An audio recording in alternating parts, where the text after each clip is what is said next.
Welcome everybody, this is Wargamer Sean, and I'm here to talk about Codex Adeptus Astartes Space Marines. This is going to probably be, I'm assuming, quite a few videos. There's probably going to be a separate section for HQ and troops and elites, fast attack, heavy supports. That's 5 videos. I'm going to do special rules and potentially like final thoughts. Depending on how long this video goes, I may do some of the formations. I may wait till the end.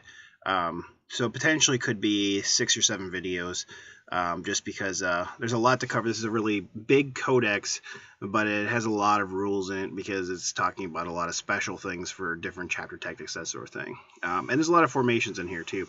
So, this is the bread and butter for 40K since it's been out. Everybody loves Space Marines, or even if you don't, you'll definitely play them because they're out there. And they definitely made this codex good, so I think you're going to see it. I think it's going to be one of the top tier armies played on the, in the tournament scene, and you'll see why as we go through this. So, special rules, let's go through those first. They have a number of special rules. Combat squads, so if you take a full 10-man squad or unit with a special rule, they can break down into 2 5-man units called combat squads, considered to be 2 5-man units of the same type.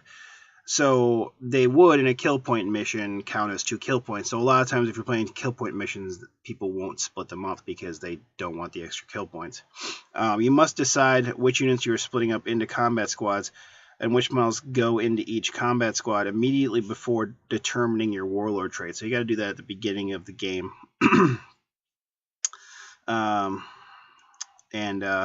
Also, you can have them starting out in like the drop pod if they take a drop pod as designated transport, or a rhino, and then get out and split up after they get out. Now, obviously, a Razorback, if you have a 10-man unit, only 5 of them are going to be able to get in there in the first place. Only 5 are going to be able to begin in the designated transport. Not to say that you have to. And it looks like they're also saying that bike squads count it being a full strength when they have 8 Space Marine bikers and 1 attack bike. If the unit is split in a combat squad, 1 combat squad will have 5 bikers, the other will have 3 bikers and the attack bike. So they're telling you that's how it's going to be split up if you do that. Let's go through the Warlord traits. They're actually pretty good this edition, and like I said, I think in the Eldar Codex and even in the Necron one, I think the last few codices, the Warlord traits have been getting better. In 6th edition, a lot of times they were kind of mad. Most people ended up using the book powers anyway, especially the strategic and some of the personal traits. But now I think you're going to see people using these Warlord traits more, especially since a lot of the special detachments, they have a special rule in place that you can re-roll the, like whatever codex, like in this instance, Space Marine Warlord traits, but you don't get to re-roll the book Warlord traits unless you do a combined arms attachment instead of the attachment in the book. So the first one on roll number 1 is Angels of Death. Your Warlord has a Fear special rule. Furthermore, enemy units locked in combat with the Warlord must take a Fear test on 3d6. So if you're not fighting against other Space Marines or other fearless units, that's actually significant. 3d6 is a pretty big deal, especially against like Orcs and Tau and stuff like that, even Eldar. The next one is Imperium Sword. Your Warlord and his unit have the Furious Charge special rule. That's okay. Number 3 is Iron Resolve. Your Warlord has a Feel No Pain special rule. You really can't complain about that, honestly. Number 4 is Storm of Fire. And at the start of each of your shooting phases, nominate 1 friendly unit within 12 inches of your Warlord that is drawn from the same chapter as your Warlord. This unit's ranged weapons have the Rending special rule until the end of the phase. This is really a powerful Warlord trait, and Tigurius gets this one automatically. Instead of the once per game where he twin links something, this one is every turn and it makes them rending, so it's really powerful. 5 is Rights of War. All models in your Warlord's attachment can use his leadership in place of their own. Another good one too. I mean, most of your Warlords are leadership 10, and a lot of your squads without an upgraded sergeant is with leadership 8, so it's better to use that. 6, Champion of Humanity. Your Warlord and all friendly units within 12 inches of your Warlord have with a faction that is part of the armies of Imperium, so any armies of the Imperium, must reroll failed morale checks, pitting tests, and fear tests. It's a way to keep them, from falling back. It's good. I mean, it's good. It even helps out, especially like IG and Sisters, which can be swept if they fail a morale test in close combat. Whereas, Space Marines are going to come back next time. They don't ever get swept. It also helps, obviously, the Adeptus Mechanicus, Scutari, and Cult Mechanicus. So that's good all around, especially if you're going to do multiple, allies and stuff like that. So that's the Warlord trait table. Now, chapter tactics are a little different this time. So chapter tactics, they represent a group of specific rules for each chapter. Now, successor chapters use their founding chapters, chapter tactics, except Black Templars, they have their own, even though they're from Imperial Fists. If your primary detachment has a Space Marines faction, you can take an allied detachment with Space Marines faction as long as it is drawn from a different chapter than your primary detachment. Once again, I think they did this in 6th edition, but I think in 7th edition they're saying that you really can't take an allied detachment unless it's a different faction, and in this case, a different chapter is a different faction. They're considering it. They don't ever really come out and say in the main rule book that you can't take an allied detachment that's the same as your primary detachment, but it kind of makes sense. But some people are allowing it, and some tournament scenes are allowing it too, especially for codexes that don't have the ability to ally a lot or have updated codexes. Combat doctrines. Several special rules allow units or formations to enact one or more of the following combat doctrines.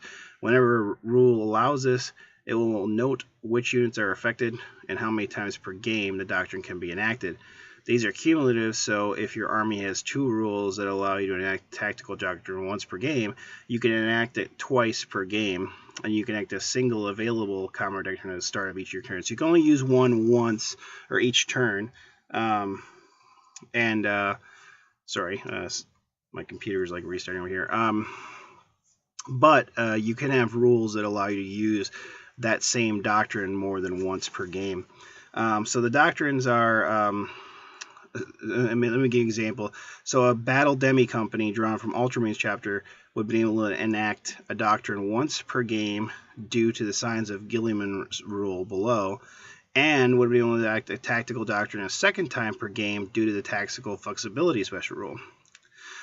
So tactical doctrine, affected models can reroll to hit rolls of 1 in the shooting and assault phases of this turn. Affected models in tactical squads, including any affected models with the independent character special rule that have joined these squads, can instead reroll all failed to hit in shooting and assault phases, which is really good. Not just for the tag squad, but if you have an independent character that joined them, they get to reroll too. Excuse me. Assault doctrine. Affected models can reroll to hit rolls of 1 in the assault phase of this turn. Affected models in assault squad, bike squads, attack bike squads, and centurion assault squads, including any affected models with independent characters that have joined these units, can instead reroll all failed to hit rolls in assault that turn. That's a solid one. Devastator doctrine. Affected models can reroll to hit rolls of 1 in the shooting phase of this turn. Affected models in the Devastator squads and Centurion Devastator squad, including any model independent characters that have joined it, can instead reroll all failed to hit rolls in the shooting phase. Also good. Although I think last time they also got Relentless for that. It doesn't look like they got that this turn, so that did change a little bit. So Ultramarine chapter tactics. Signs of Gilliman, and if your army contains any Ultramarines units, you can choose to enact the Devastator Doctrine, Assault Doctrine, Tactical Doctrine once per game. When one of these combat doctrines is enacted, all Ultramarine models in your army are affected. And I've heard people talking about how many times you can enact a Tactical Doctrine, but I think it does say in here that you do, if you have those special rules, you have it only affects the unit that detachment is made out of. So if it's Ultramarines, yes, you can use it multiple times, but if your primary demi company is White Scars, let's say, which I don't think you're, well, let's take a different one, Iron Hands, and you have another unit of Ultramarines as an allied detachment, they're not going to be, I don't think they can enact it and affect that other chapter from the way I'm reading it. And sorry, correct me if I'm wrong, but that's the way I'm reading. So let's go through the other chapter tactics. White Scars, Born in the Saddle. The bike unit has Skilled Rider special rule and add 1 to their strength when resolving hits caused by Hammer of Wrath special rule. So normally they're strength 4, now they're strength 5. Fight on the move. White Scars have the hit and run special rule. Units composed entirely of White Scars model can re-roll the dice when determining run moves. So they very similar to last time. Imperial Fist chapter tactics. Bolter drill. Imperial Fist models can re-roll all to hit rolls of 1 with bolt pistols and bolt guns, storm bolters, heavy bolters, and combi weapons that are firing as bolt guns.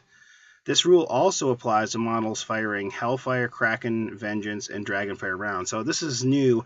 Last time it didn't, but now it affects like your Stern Guard. It allows you on your special ammo to do this too. Siege Masters, Imperial Fist can re-roll armor penetration rolls against buildings that do not result in a glancing hit or penetrating hit, and add 1 to the result when rolling on the building damage table. In addition, Imperial Fist Devastator Squads, Centurion Devastator Squads have the Tank Hunter special rule. That's also very good because you can re-roll to pen on vehicles, which is good. Black Templars chapter tactics. Holy Crusaders, Black Templars have the Crusader and Adamantium Will special rules. They may not include Librarians. They have Righteous Zeal. If a Black Templar unit suffers 1 or more casualties in the shooting phase, or as a result of Overwatch, all models in that unit gain the counterattack and rage special rules until the end of the turn. It's okay. Iron Hands. The flesh is weak. Non-vehicle Iron Hand models have Feel No Pain 6+. If they have Feel No Pain from another source, then they instead add 1 to the result of the Feel No Pain roll. So now they've got a 4-up Feel No Pain. That's pretty amazing. Machine Empathy, Iron Hand characters and vehicles have a Will Not Die special rule. Furthermore, Iron Hand Tech Marines add +1 to their Blessing and Omnissiah rolls. That's cool too. Salamanders Tactics, Flamecraft. Salamanders have a Feel No Pain 4+ special rule against wounds caused by flamer weapons as defined in the Warhammer 40k rules. Furthermore, when using flamer weapons, Salamander models can re-roll fail to wound rolls, and armor penetration rolls do not result in a glancing or penetrating hit. Master Artisans. During any army selection, each Salamander's character, so its characters, may upgrade 1 of his weapons, even one purchases an upgrade, but not a chapter relic, to have the Master Crafted special rule. So that's cool. Raven Guard, Strike from the Shadows. Non-vehicle Raven Guard models do not begin the game in a transport have Shrouded special rule until the start of the second game turn. When rolling to see whether night fighting mission is in effect for game turn 1, you may add 1 to the result if your army contains at least 1 Raven Guard unit. Wing Deliverance. Raven Guard units that jump unit type may use their jump packs in both the movement and assault phase of the same turn. Furthermore, when they make Hammer of Wrath attacks, Raven Guard models can re-roll failed to wound rolls. That's a little bit help there. As far as let's see, I'm trying to think if there's any new weapons from the last codex, and I'm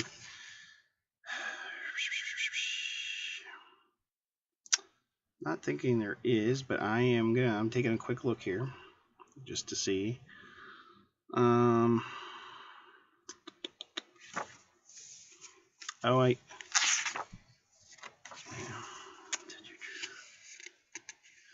There is an Armorium Cherub now. It's 1 use only, and it's carried by Devastator Squads. You can pay 5 points to have it. The model itself is decorative, but once it's been used, remove it. Basically, the one model in a unit equipped with this cherub can reroll failed to hit rolls once in a shooting phase. So it's like giving him a free twin linking for 5 points. Not bad. Auspex, you can make in place of making a shooting attack, an enemy unit within 12 inches. This unit does not count as a unit that is targeted by one of these auspices has its cover save reduced by 1 until the end of the phase. I think that's the same. Camo cloaks are +1 to cover save. So it's not stealth, so if you have stealth from night fighting, you still get that benefit plus the camo cloak, which is a little different because like a lot like Rangers for Eldar have shrouded in stealth, so they don't benefit from stealth from night fighting. Let's see. I think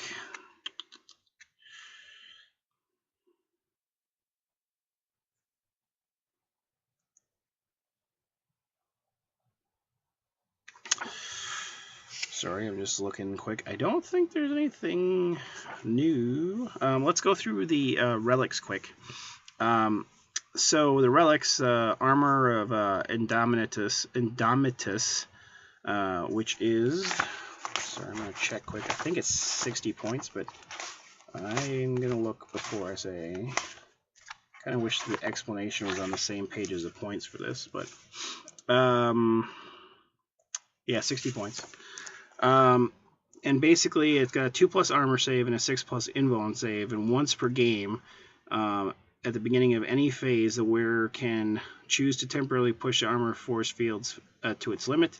For the duration of this phase, the armor Indominus is a 2+ invulnerable save. So it's only for a phase, but it looks like you can choose it even in the enemy's phase, assault phase, or shooting phase if you want to. It's almost like Gazgul's thing, except it's only one phase. Well, last edition's Gazgul thing, not this edition. So that's one. It's a little expensive in my opinion. I think 60 points. You're almost better off having a Terminator armor with Storm Shield or Artificer with Storm Shield, in my opinion. Because it's only one phase, you get the 2-up save.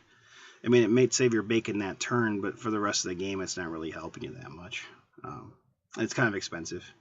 Burning Blade is +3 strength, AP2, melee, blind, incandescent. So it's AP2 and it's going in initiative, which is pretty powerful. +3 strength, most Space Marines are 4, so you're swinging at strength 7. That's pretty good. Incandescent, at the end of the assault phase in which a bearer has made 1 or more total to hit rolls with the Burning Blade on a roll of d6. On a 2+, nothing happens. On a roll of a 1, the bearer takes a strength 4 AP2 hit. That's kind of a big deal because you might take a hit that's AP2. I mean, you might be able to get an invuln save, which probably you're going to have, but it could still hurt you, which sucks a little bit, but it's still a good choice, and it's, let's see, it's 55 points. That's a little pricey. Primarch's Wrath. This is a bolt gun that's 24-inch range. Strength 4, AP 4, Salvo 3/5, Mastercrafted Shred. Shred's nice, Mastercrafted is nice, so reroll 1 to hit. Salvo 3/5, if you got it on a Terminator, you're getting 5 shots. That one is 20 points, so it's not that, expensive. Although most of the time, honestly, you're kitting out probably your Warlord with, something either really killing in close combat or something killing close combat and a shooting weapon or a shield or a shield eternal probably.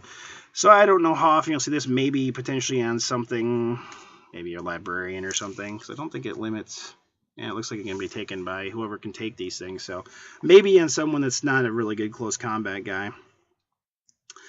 And the librarian's not a bad choice because if he's carrying a force stave or something like that, it's a two-handed one anyway, so he's not getting the bonus for 2 close combat weapons. But if you're taking like a force axe or sword, you probably do want that bolt pistol. So Shield Eternal is everybody's popular one from last time, and it's still here. It's 50 points, same price as last time. It basically grants the wearer a Adamantium Will and Eternal Warrior, which is amazing, and it's a Storm Shield, so 3-up invulnerable. So pretty much everybody's going to use it. Like, there's Shield Eternals in almost every list. looks like one thing I will discuss here. It looks like Sentinels of Terra and Clan Raukon from 6th edition supplements are still valid. At least that's what they're saying in this edition. Unlike Iyanden, kind of got invalidated with the new Eldar Codex. This one, they're saying it didn't really mess with the rules too much, so it's still okay to use apparently. So I'm not looking forward to having shenanigans where you've got the Shield Eternal guy and Gorgon's Chain in the same unit. So having 2 Eternal Warrior guys just beating the crap out of stuff and surviving. But I'm guessing you're probably going to see that. Although, that being said, a D weapon can still make short work of them because they don't get any saves of any kind allowed, and so they're going to take wounds, and on a stomp, if you roll a 6, they're just removed from play, so it doesn't matter if you're Eternal Warrior or not, they're gone.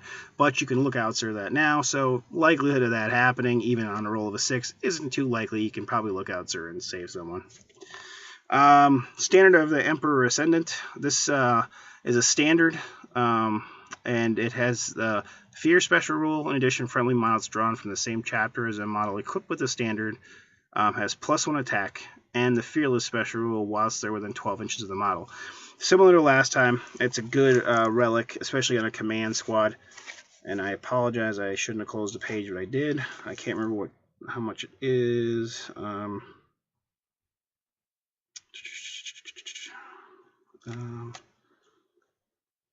It's 60 points. It's a little expensive, but I still think it might be worth it. I mean, 12-inch bubble of Fearlessness is pretty good.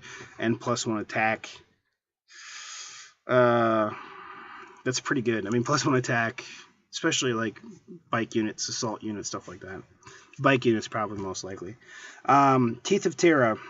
This is a chainsword that's +2 strength, AP3, melee, concussive, rampage, specialist weapon. I can speak today. And I just close the page again, but it's 35 points. Man, I mean, just seems a little pricey for something that's AP3, in my opinion. I don't think it's that great. I don't think you're going to see that. I think most of the time you're going to see Shield Eternal almost in every list, probably. Standard of Emperor Ascendant, I think, is the next one you're going to probably see, and then possibly Burning Blade.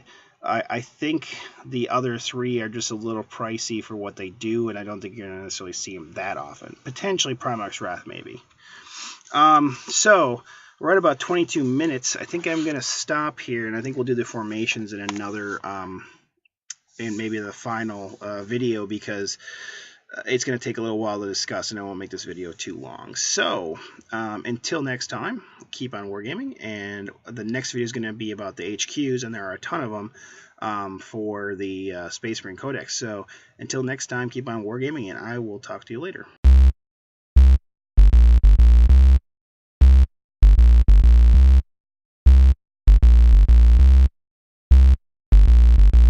Goodbye. Goodbye. Goodbye. Goodbye. Goodbye. Bye-bye. Goodbye. See ya. Bye for now. Bye for now. Goodbye. I like bottoms.